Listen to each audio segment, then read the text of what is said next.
Bonjour à tous, Kevin Foley, planificateur financier chez G Gestion privée de patrimoine dans l'équipe Bolduc Foley. J'espère que vous allez bien. Je fais cette vidéo le 15 mai en plein confinement. C'est à propos d'une question qu'on se fait poser très souvent. Est-ce que je prends la Régie des rentes du Québec à 60 ans ou j'attends? Charles et moi, on a fait différents calculs algébriques et finalement, il faut que vous la preniez à 62,4 ans. C'est pas vrai du tout. La Régie des rentes du Québec, c'est très personnel. Il y a beaucoup de variables. Chacun va avoir une réponse différente. C'est pas noir, c'est pas blanc. C'est tous les nuances de gris, si on pourrait dire un peu.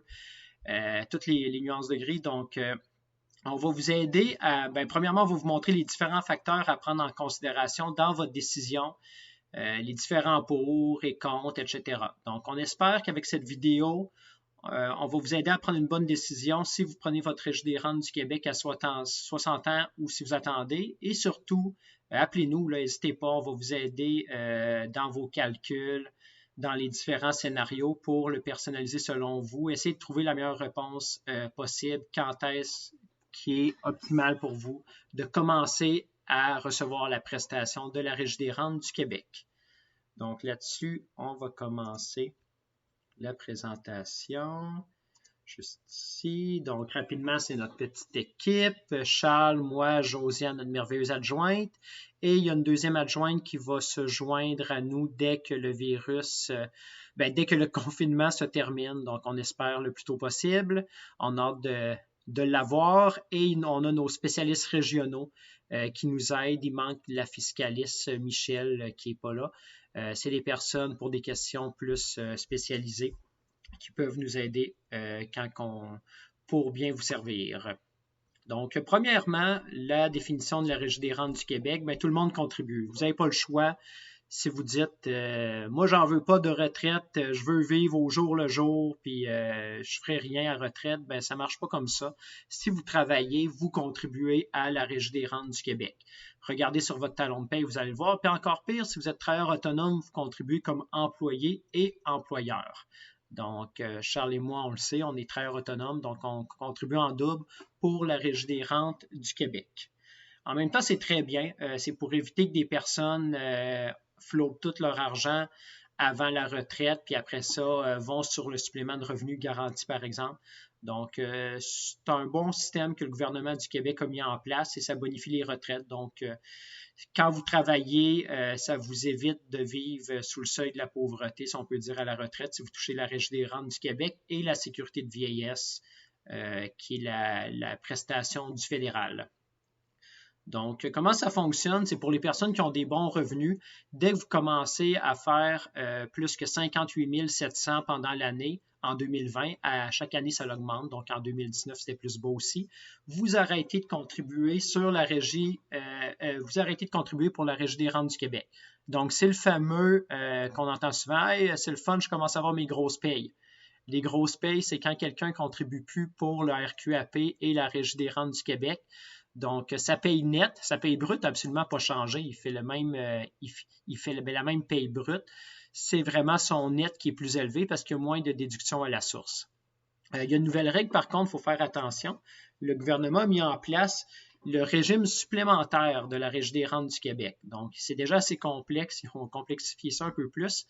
Donc, si vous faites en haut de 58 700, vous allez continuer à contribuer pour la Régie des rentes du Québec jusqu'à 114 % du MGA. Il l'appelle maintenant le MSGA et ça va bonifier votre rente à la retraite aussi. Donc, ce n'est pas juste qu'ils vous font contribuer puis vous allez avoir la même rente que quelqu'un qui n'a pas contribué à un montant supplémentaire. Ça va bonifier votre rente à la retraite aussi. La prestation peut débuter à 60 ans, mais elle peut être retardée jusqu'à 70 ans. Donc, c'est les options. C'est sûr qu'à chaque année que vous attendez, votre rente va être bonifiée. La cotisation et le début des calculs se fait dès 18 ans. Donc, quelqu'un qui reste chez ses parents jusqu'à 42 ans parce qu'il a fait 5 doctorats puis qui commence à travailler à 42, il n'y aura pas une grosse Régie des rentes du Québec parce que de 18 à 42 ans, il y aura eu zéro revenu ou une petite job-in étudiante qui va avoir eu. Donc, sa Régie des rentes du Québec ne sera pas très élevée. Par contre, vous allez voir un peu plus loin, il enlève 15% il enlève vos 15 pires années dans la moyenne pour savoir quel pourcentage vous avez de la Régie des rentes du Québec. C'est sûr que l'objectif, c'est d'atteindre 100%, mais petite statistique pour tout le monde, il y a à peine 5%, 5-6% de la population qui ont 100% de la Régie des rentes du Québec. Donc, quand que des personnes comptables ou autres professionnels disent que c'est mieux attendre pour avoir la Régie des rentes du Québec, mais souvent dans leur exemple, ils calculent selon le maximum qui est seulement pour 5 à 6% de la population. Puis même des personnes qui ont des très bons revenus en fin de carrière, ben peut-être que de 18 à 38 ans, il n'y avait pas des bons revenus. C'est seulement été à partir de 38 ans qu'ils ont fait des excellents revenus, fait qu'ils n'auront pas le maximum de la Régie des rentes du Québec. C'est vraiment des facteurs à considérer. Et la prestation est pleinement indexée selon le TAIR. Je vais expliquer ça un petit peu plus tard. Les facteurs à prendre en considération, le taux d'imposition. Donc, c'est sûr, quelqu'un, je sais pas moi, une personne qui a un super bon revenu en ce moment, mais qui n'a pas de fonds de pension, qui fait 200 000 par année, il n'a presque pas mis d'argent de côté, bien, il va arriver à la retraite, puis peut-être qu'il va faire 40 000 par année. Donc, son taux d'imposition à la retraite va être vraiment plus bas qu'actuellement. Et cette personne-là, s'il continue de travailler jusqu'à 65 ans parce qu'il faut qu'il ait de l'argent qui rentre pour son haut rythme de vie, bien, ça ne serait pas avantageux pour lui de commencer à prendre la Régie des rentes du Québec à 60 ans parce qu'il va avoir 5 années de temps qu'elle va être ajoutée à son revenu. Donc, déjà qu'il a un bon revenu, mais il va payer environ du 53% d'impôt sur sa Régie des rentes du Québec, tandis que s'il avait attendu pour la prendre à 65 ans, et que son revenu diminue à 50 000, bien, son taux marginal serait peut-être aux environs de 38%, donc beaucoup plus bas. Donc, le taux d'imposition actuel et à la retraite est vraiment à prendre en considération. Pareil pour des personnes qui ont des immeubles à revenus, des fois, ça va jouer beaucoup sur leur taux marginal à la retraite. Votre état de santé, point numéro 1, j'aurais peut-être dû le mettre en premier. En passant, tout ce que j'ai pris, pas tout, mais 90% des informations de la présentation provient de l'IQPF, l'Institut québécois de planification financière. Donc, c'est pas moi qui ai inventé ça. Je me suis fié sur des données professionnelles et l'IQPF, c'est un institut très bien qui gère un peu tous les planificateurs financiers du Québec. Donc, l'état de santé, si vous avez 2 cancers, malheureusement, mais je vous le souhaite là, de vivre jusqu'à 120 ans en santé, mais il y a de bonnes chances que votre espérance de vie ne soit pas très élevée. Donc, vaut mieux la prendre à 60 ans qu'attendre parce que vous ne savez pas jusqu'à quel âge vous allez vivre. Par contre, si vous avez 2 sœurs qui ont vécu jusqu'à 108 ans puis qui ont passé à TVA le soir, et vos parents aussi, peut-être que votre espérance de vie est très bonne et vous êtes en santé, peut-être qu'attendre à 65, voire même 70 peut être un bon choix pour vous. C'est un facteur à prendre en considération. Votre situation familiale, êtes-vous marié, avez-vous des enfants? La Régie des rentes du Québec, quand vous décédez, mais vos enfants n'héritent pas. Là. Oui, ils vont avoir le petit 2500 qui n'a pas bougé depuis très longtemps. Là. Lui, il ne suit pas l'inflation. Mais ils n'auront pas une partie de votre Régie des rentes du Québec, sauf si certains cas, ils sont mineurs ou autres, mais on ne rentre pas dans les détails. Donc, est-ce que vous êtes marié aussi? Parce que votre conjointe, si vous décédez avant elle, pourra avoir une partie de la Régie des rentes du Québec. Donc, votre situation familiale, très important dans votre choix quand est-ce que vous commencez à prendre la RRQ.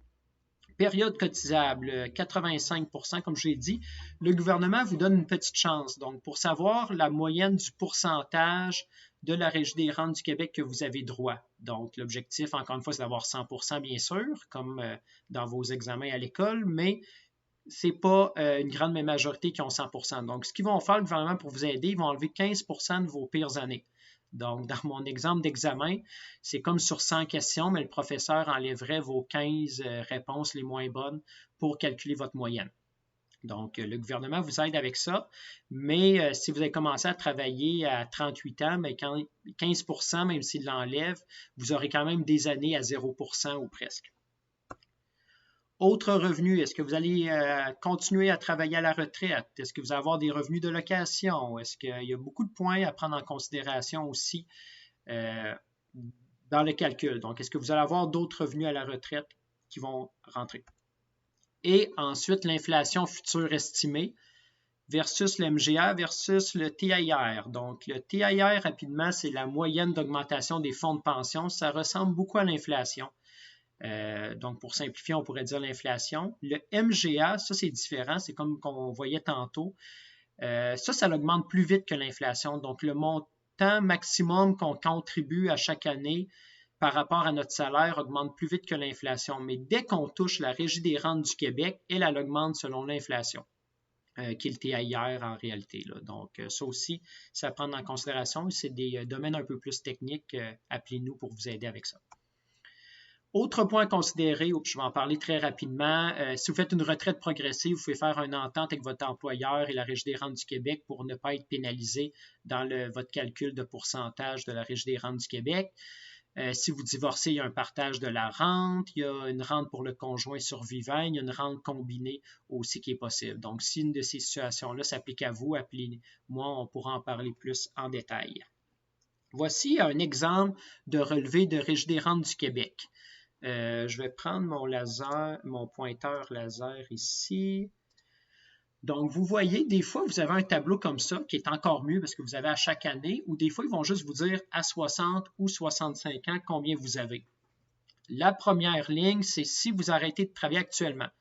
Donc, je vais faire un exemple simple. Le client a 59 ans puis il prend sa retraite maintenant. Il veut savoir s'il prend sa Régie des rentes du Québec à 60 ou 65, mais s'il apprend 60, il va avoir 422 par mois. S'il apprend 65, il va avoir 565 plus l'inflation.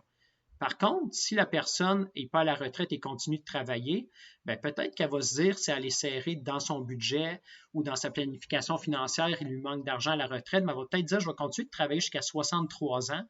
Comme ça, oui, je vais avoir des revenus en plus d'emploi de 60 à 63 et ma rente de Régie des rentes du Québec va être bonifiée à 596 $ par mois. Donc, ça, c'est quand on fait notre analyse, Charles et moi, on a besoin de votre relevé de Régie des rentes du Québec parce que chacun a une situation différente. Ça, c'est comment qu'ils calculent. On voit ici qu'il y a des revenus à zéro qui sont enlevés dans le 15 % comme je vous disais un peu plus tôt. Et sinon, ils font la moyenne. Et le but, c'est toujours la moyenne par rapport au MGA. Fait qu'on va dire qu'il y a une année que vous avez fait 30 000 ici, puis le MGA, je dis un chiffre comme ça, c'était 44 000. Bien, ils font 30 sur 44, ce qui donne un pourcentage. Et ils font la moyenne de 85 % de vos années cotisables depuis que vous avez 18 ans pour savoir quel pourcentage vous aurez le droit du maximum de la Régie des rentes du Québec. Donc, c'est un peu technique, mais je voulais vous montrer comment ça fonctionne un petit peu ici. Maintenant, Charles a fait un fichier Excel. Charles, qui est très, très bon en maths en passant, a fait un fichier Excel pour calculer le seuil de rentabilité. C'est un excellent outil qu'on utilise beaucoup avec nos clients ou nos futurs clients pour les aider à prendre leurs décisions. Donc, j'ai fait un exemple simple, l'inflation à 2 %, le rendement perdu 4,5 %. C'est sûr que quelqu'un qui le prend à 60 ans par rapport à 65, il peut le placer. Puis même s'il n'en a pas besoin, bien, il devrait le placer aussi. Donc, c'est sûr qu'en plaçant l'argent, ça fait un rendement. Ça, il y a beaucoup de personnes qui font des analyses pour la Régie des rentes du Québec qui oublient de faire un rendement perdu quand on attend 65 ans, parce que l'argent qu'on reçoit dès 60 est à nous, là, donc on peut la placer pour comparer des pommes avec des pommes. Donc, j'ai mis 4,5 % de rendement, donc rien d'extravagant. Donc, dans la situation que je vous avais montrée un peu plus tôt, bien, le point mort de cette personne-là, donc à partir de quel âge qu'elle est mieux d'avoir attendu à 65 ans par rapport à 60 avant de prendre la Régie des rentes du Québec, ce sera environ 84 ans qu'on voit. Donc, si la personne survit à 84 ans, elle aurait dû attendre à 65 ans pour prendre sa Régie des rentes du Québec. Par contre, si elle décède avant, ça a été une erreur de prendre sa Régie des rentes du Québec, bien, d'attendre avant de la prendre. Aussi, le point important, si elle décide avant puis l'argent a été placé, bien, le REER, lui, vos enfants, par exemple, peuvent l'hériter, tandis que la Régie des rentes du Québec, comme je l'ai dit, elle ne s'hérite pas. Bien, vos enfants n'hériteront rien de votre rente là, du Québec au lieu du... encore une fois, mais j'enlève le petit 2500 que la RRQ donne au décès. Donc, c'est des points aussi importants à voir avec la famille et autres. Mais vraiment, le petit chiffrier Excel, bien, vous nous donnez vos chiffres, on les met ici, puis on peut voir à partir de quel âge vous êtes gagnant financièrement parlant. On va retourner à mon PowerPoint. Donc, dans tous les cas, ça vous prend un plan financier. J'en ai déjà parlé dans les autres présentations. Chaque famille qui ont moindrement un patrimoine financier devrait avoir une planification financière. j'appelle souvent ça un GPS. Donc, vous pourriez dire, je vais partir de Montréal jusqu'au Brésil sans GPS, sans carte. Vous allez probablement vous rendre à destination, mais le trajet va être beaucoup plus long. Vous allez vous perdre, prendre des délais, donc ça ne sera pas optimal. Si vous avez un plan financier, donc un GPS, bien, vous allez pouvoir vous rendre de Montréal au Brésil sans aucun problème.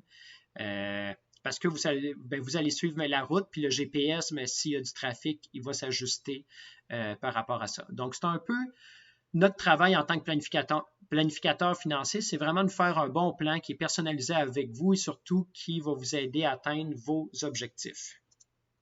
Ici, ce qu'on va faire rapidement, on va examiner votre situation, clarifier vos buts et objectifs, élaborer un plan complet, personnaliser votre programme de placement, mettre en place une stratégie globale et surtout, surveiller et modifier le plan. On dit que c'est un plan vivant parce qu'il y a beaucoup de personnes qui vont faire un plan financier une fois, puis ils le mettent après dans un cartable qui est super beau en cuir, mais ça va prendre de la poussière dans la bibliothèque, puis ils ne le reverront pas dans le futur. Par contre, comme vous savez, la vie change beaucoup, autant familiale que financière qu'économique. Donc, c'est très important de revoir son plan financier une fois par année ou s'il y a des changements majeurs dans votre situation. Ça, c'est les partenaires qu'on fait affaire et ça, c'est la notice légale que je dois mettre après nos présentations. Donc, je vous remercie d'avoir pris la peine d'écouter cette présentation-là. J'espère que je vous ai aidé beaucoup par rapport à votre choix de la Régie des rentes du Québec. Et si jamais vous avez des questions, n'hésitez pas à m'appeler ou à nous écrire. Et je vous recommande fortement de joindre ma page Facebook, Kevin Foley, PLFin, pour planificateur financier. Donc, tous dans un mot quand vous recherchez dans Facebook. Sinon, ma page YouTube aussi, je mets tous mes vidéos instructifs que je fais pour vous aider dans vos choix financiers. Donc, merci beaucoup et bonne fin de journée.